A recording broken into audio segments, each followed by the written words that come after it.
Владата се откажа од идејата да дели платежни картички и пари како досега за ранливи категории граѓани како пензионери, невработени, самохрани родители и вработени со ниски примања. Во петтиот пакет антикризни мерки нема да се вбризгаат директно пари кај граѓаните. Вице-премиерот Битики вели не ни требаат адхок мерки за време на криза, туку системско решение. Смета дека поголема помош за граѓаните сега ќе биде отписот на каматите за заостанатите долгови кај јавните предпријатија.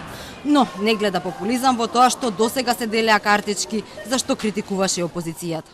За популизам не можам да зборам, затоа што знам дека 700.000 граѓани излегоа, добија директна финансиска поддршка.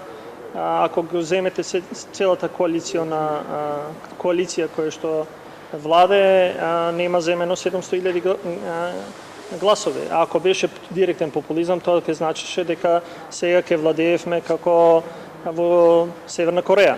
До крајот на неделава, владата ќе го донесе петтиот пакет и ќе пресече дали компаниите наместо пари за минималец ќе добијат безкаматни кредити. Битејќи вели тоа е исто и финансиската помош за плати била кредит, но не била разбрана. И додека главно барање на бизнисот и синдикатите е таа да продолжи, битејќи им порача на бизнисмените дека грижата за зачувување на работните места не може да биде само на владата. Ние никогаш не сме дали неповратни финансиски средства за финансиска поддршка на плати. Тие беа условени средства во кои што они мора да исполнат одредени услови, а ако не ги исполнат, ќе треба да ги вратат парите. И тоа е во суштина еден вид на кредитирање.